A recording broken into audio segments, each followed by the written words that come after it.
Saudara-saudariku yang terkasih, salam sejahtera bagi kita semua. Salam dari Roma, Italia. Saya sekarang persis di depan Basilika Santo Petrus, Vatikan. Beberapa hari ini kita dikejutkan oleh berita yang sangat dahsyat, di mana banyak sekali orang yang mencari atau mau menjadi seorang Katolik. Hal itu dipicu oleh wafatnya Bapak Paus Fransiskus. Beliau sangat menginspirasi banyak orang, dan terlebih juga dengan terpilihnya Paus baru, Paus Leo ke-14. Seperti diberitakan oleh Kompas, di seluruh dunia banyak sekali orang yang mencari bagaimana caranya menjadi seorang Katolik. Bahkan peningkatannya itu sangat tajam, di atas 300% ya, pencarian di mesin Google, di dalam internet. Banyak orang ya, dari seluruh dunia, rata-rata mereka mau bergabung dalam gereja Katolik. Mengapa? Karena mereka melihat bagaimana gereja Katolik menjadi jembatan untuk membangun persaudaraan, menjadi jembatan untuk membangun perdamaian, menjadi jembatan untuk menyuarakan keadilan, dan supaya perang ya di mana-mana dihentikan.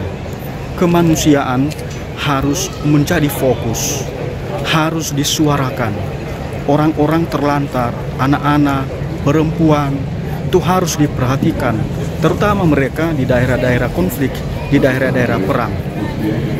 Jadi sangat luar biasa gereja Katolik ini menjadi agen untuk menyuarakan perdamaian, keadilan sosial. Tapi saudara-saudariku yang terkasih, tentu saja kita bersyukur bahwa banyak orang ya memilih menjadi Katolik. Tapi ada pesan untuk kita, bagaimana kita yang sudah dibaptis dalam gereja Katolik? Apakah hidup kita sungguh-sungguh menjadi inspirasi bagi banyak orang? Apakah teladan iman kita sungguh-sungguh menginspirasi orang banyak? Apakah tampak ya kualitas kita sebagai orang Katolik? Apakah tampak kualitas hidup kita bahwa kita ya menyebarkan ajaran kasih dari Yesus Kristus sendiri? Sehingga dengan demikian saudara-saudariku yang terkasih, kendati orang tidak membaca kitab suci kita, tetapi mereka bisa melihat ya isi kitab suci kita dari tindakan kita, dari tutur kata kita, dari keteladanan hidup kita.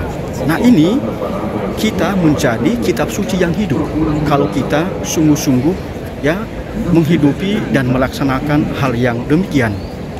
Itu pesan untuk kita. Jadi marilah kita menjadikan hidup kita sebagai sungguh-sungguh teladan di dalam iman, teladan di dalam menyuarakan persaudaraan, dan bukan justru ya menyuarakan perpecahan. Tindakan-tindakan kita harus bebas dari ya sikap-sikap yang justru menabuh genderang perpecahan. Jangan merendahkan agama orang lain. Jangan merendahkan martabat manusia.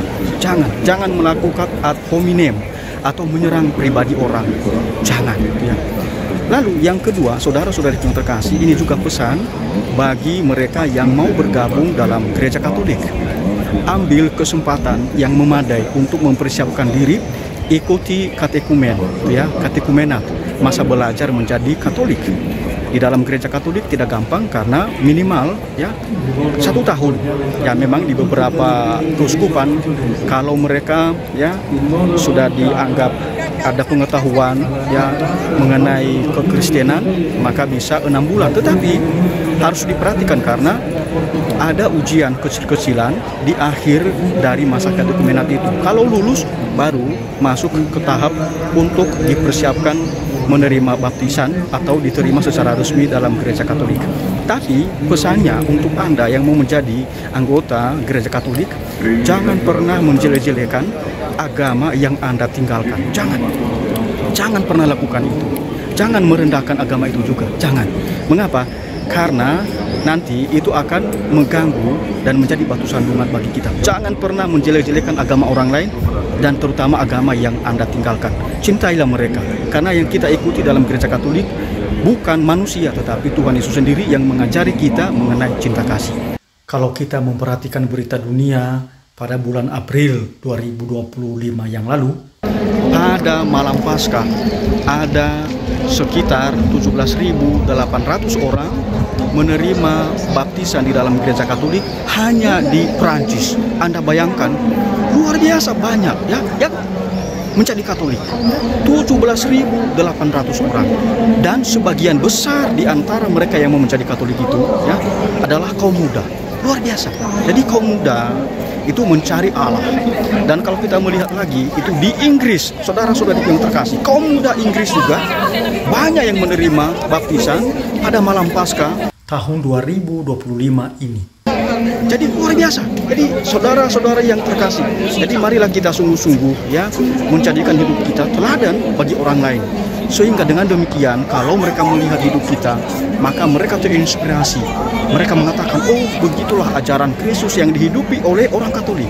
Saudara-saudara yang terkasih, kalau kita membaca kitab suci di dalam gereja perdana, karena ya gereja perdana itu mereka saling mengasihi, ya, ikut perayaan Ekaristi, lalu mewartakan sabda, hidup mereka baik, saling mendukung satu sama lain, maka jumlah mereka dari hari ke hari itu semakin bertambah. Jadi kualitas seperti ini yang juga harus kita miliki, saudara-saudara yang terkasih. Kita juga mendengarkan ya berita di Amerika Serikat bahwa banyak sekali ribuan orang yang menerima baptisan pada malam Paskah tahun 2025. Kita di Indonesia sebenarnya juga banyak ya yang mau menjadi Katolik. Saya diberitahu ada yang 100 orang, 150 orang, 30 orang, 10 orang, ya, 50 orang, 80 orang di paroki menerima baptisan. Nah, sekali lagi saudara-saudari yang terkasih, pesan saya bagi saudara-saudari yang mau menjadi Katolik, jangan pernah menjelek-jelekan agama yang Anda tinggalkan. Jangan pernah. Dan juga harus Anda berjuang menjadi jembatan persaudaraan, jembatan untuk membangun kesatuan. Jangan pernah menabuh genderang perpecahan dan jangan pernah ya menjelekkan agama orang lain. Saya sebenarnya sedih juga ya melihat beberapa orang yang mengaku ya pengikut Kristus, tetapi pekerjaan mereka di media sosial ya, di TikTok, di YouTube justru merendahkan orang lain. Ya, sering sekali saya dengarkan demikian. Ada yang mengatakan gereja Katolik itu menuhankan Maria, ada yang mengatakan gereja Katolik itu menyembah Bunda Maria. Bagaimana mungkin Anda menyimpulkan hal yang tidak dilakukan dan tidak diimani dan tidak diajarkan oleh gereja Katolik, tapi Anda juga menyimpulkan itu dan ya menyerang orang Katolik seperti itu. Nah, tentu saja kita sebagai orang Katolik jangan membalas ya tindakan negatif itu, tetapi justru kita ya membela iman kita tentu saja dengan sopan, dengan santun, tetapi juga dengan kesaksian hidup kita ya. Kita tetap membela iman kita, mewartakan iman kita, menjelaskan dengan bahasa-bahasa penuh kasih, bahasa-bahasa sederhana kepada mereka yang meragukan iman kita. Mengapa saudara-saudariku yang terkasih? Iman itu tidak hanya aktivitas pengetahuan, tidak hanya ya mengetahui aktivitas akal budi, bukan hanya itu, tetapi justru datang dari hati kita, ya, dari iman kita, dari kedalaman jiwa kita. Nah, ini yang lebih penting ya. Semoga sekali lagi kita jangan pernah menjelek-jelekan agama orang lain. Jangan ya. Yesus Kristus justru meminta kita untuk membangun persaudaraan, membangun perdamaian, mencintai semua orang, bahkan hingga musuh-musuh kita ya. Kita cintai, kita berkati mereka. Itu saja saudara-saudari yang terkasih, semoga ya katekese yang sederhana ini sungguh-sungguh kita dengarkan dan kita sebarkan kepada sebanyak mungkin orang. Kaum muda, salam bagi Anda ya. Pertahankan ya, setialah di dalam iman gereja Katolik. Kalau banyak hal yang belum Anda ketahui mengenai iman Katolik ya, pelajarilah. Pelajari dengan baik. Sekarang di media sosial, di internet, Anda bisa ya mempelajari ajaran-ajaran pokok gereja Katolik itu. Ikutilah, pelajarilah, dan hidupi juga ajaran gereja Katolik itu. Ingat, sumber iman kita adalah tradisi suci, ya, kitab suci dan magisterium gereja atau ajaran resmi gereja. Tapi saudara-saudara yang terkasih, banyak orang yang belum mengetahui apa maksud dari tradisi suci. Tradisi suci itu bukan tradisi nenek moyang, Bukan, tetapi justru datang dari Yesus Kristus, dari kata-katanya, dari perintahnya, dari tindakan-tindakannya, lalu diteruskan kepada para rasul, dan para rasul meneruskan kepada kita hingga sekarang. Maka kalau lihat tradisi suci itu, ya misalnya seperti sakramen-sakramen. Mengapa? Karena sebelum kitab Perjanjian Baru ditulis, sudah dilaksanakan sakramen-sakramen itu, ya. Lalu juga contoh lain dari tradisi suci seperti misalnya Allah Tritunggal, ya. Doktrin Allah Tritunggal itu, kalau Anda membaca kitab suci tidak ada bulat-bulat, ya. Dikatakan oh ini Allah Tritunggal, berarti ada konsep Allah Tritunggal itu di dalam kitab suci.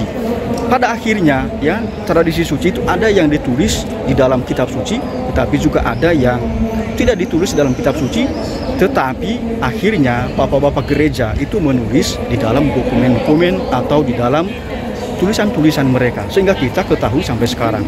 Ya, kalau kita melihat contoh lain dari tradisi suci itu adalah syahadat para rasul, credo. Itu adalah warisan tradisi suci, gitu ya. Jadi saudara-saudara yang terkasih, kalau kita mengatakan kita tidak mempercayai tradisi suci, itu sebenarnya kita tidak, ya, memahami secara baik inkarnasi Kristus, ya. Firman menjadi manusia, sabda menjadi manusia, dan firman yang menjadi manusia itu adalah Yesus Kristus, dan Yesus Kristus itu berkata-kata, ya, berbicara kepada para rasul, kepada semua orang, ya, dan kata-katanya itu, perintah-perintahnya itu, itulah yang diteruskan secara lisan. Karena puluhan tahun, ya, setelah wafat Yesus Kristus itu belum ada kitab Perjanjian Baru, belum ada, belum ditulis, ya. Maka pasti, ya, para rasul, ya, menggunakan tradisi suci untuk mewartakan ajaran Yesus, sabda Yesus, firman Yesus, tindakan-tindakan Yesus. Jadi itu saudara-saudari yang terkasih, dan itu sebenarnya bisa kita baca di dalam kitab suci, dasar dari, ya, tradisi suci itu yang ada di dalam kitab suci, yang Anda bisa baca di dalam 2 Tesalonika misalnya, atau di dalam ajaran-ajaran Rasul Paulus, dan juga di dalam Injil, ya. Itu saudara-saudari yang terkasih, Tuhan memberkati. Amin.